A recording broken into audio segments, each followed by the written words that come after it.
sumpah pocong, ada juga yang namanya sumpah kabumian. Bagaimana caranya? Nah, caranya begini. Yang pertama, jadi ketika panjenengan ya didolimi oleh seseorang, lalu panjenengan pengen cepat mendapatkan keadilan atau orang itu cepat mendapatkan karma dari apa yang dia lakukan, kunci yang pertama ilmu ini adalah kaki harus menapak di tanah. Bahasa Jawanya itu nyeker. Nah, seperti ini posisinya.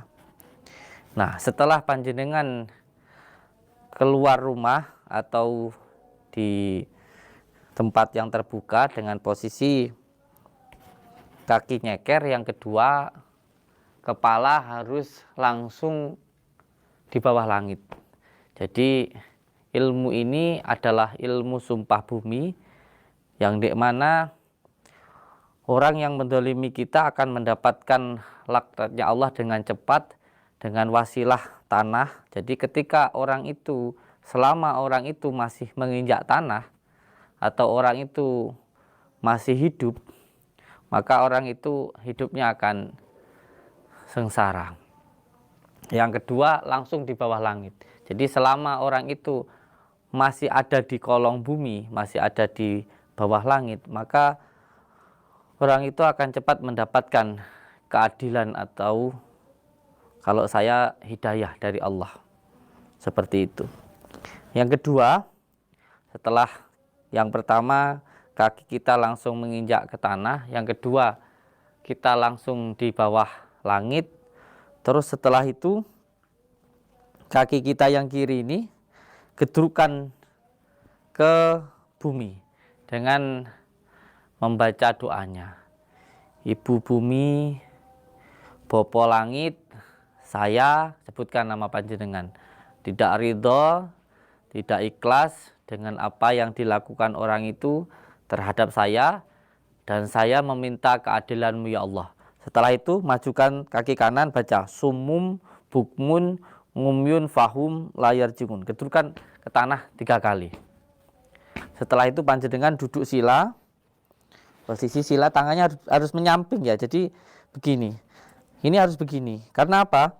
Karena sebenarnya otak kita sebelah kanan itu mengatur tubuh sebelah kiri. Otak kita sebelah kiri itu mengatur tubuh sebelah kanan. Nah, kalau di dalam ilmu sufi itu begini, tasawuf itu begini, silang begini. Nah, seperti ini. Nah, posisinya ketika kita mau sila itu posisi kaki kiri biarkan tetap di sini, lalu kaki kanan silangkan begini. Langsung duduk begini. Langsung duduk begini. Setelah itu panjenengan letakkan ini yang tangan kiri ini di dada sebelah sini, lalu yang kanan di sini. Nah, diam seperti ini. Ini namanya wukuf, wawu. Nah, seperti ini. Lalu panjenengan satukan antara pikiran, perkataan, dan perasaan. Di situ sampean cukup duduk tenang dan sampean rasakan keluar masuk nafas dengan zikir hu Allah, hu Allah, hu Allah. Sampean praktekkan ini.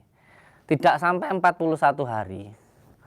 Orang yang mendolimi kita pasti akan ada sesuatu hal yang akan terjadi. Ini amalan ini pernah saya amalkan ketika saya dulu sempat dikatakan penipu dan sebagainya, dan ternyata alhamdulillah orang-orang yang dulu mendolimi saya banyak yang, bahkan ada yang ya saya nggak mau ngomong lah seperti itu, tapi alhamdulillah yang lebih bagus lagi orang-orang yang dulu, mohon maaf seperti Pak Rete ya, dulu yang pernah musuhin saya, akhirnya alhamdulillah sekarang ya baik dengan saya. Dan bahkan ada seseorang yang dulu pernah menebarkan fitnah kebencian dan juga menuduh saya melakukan ini dan itu, sampai akhirnya juga pernah gantian dihujat ya, dihujat oleh saudara kita yang ada di Kalimantan, karena orang itu sampai tembus di anggota DPR dulu itu, sampai orang itu disidang. Nah, itu akan terbayar lunas.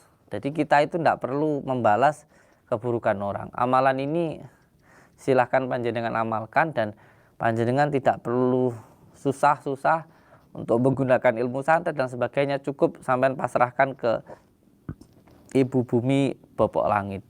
Karena ilmu ini saya dapatkan ketika posisinya saya sedang majedub, atau posisinya saya sedang didolimi. Nah, ketika itu saya dapat bisikan atau dapat isyarah untuk melakukan seperti ini. Semoga memberikan manfaat untuk panjenengan semuanya. Ingat, ketika kita didolimin orang, lalu kita bisa tenang, dan pada akhirnya nanti kita akan bisa untuk menguasai keadaan. Jadi jangan pernah kita itu susah dengan omongan orang. Allahumma sholli ala Muhammad.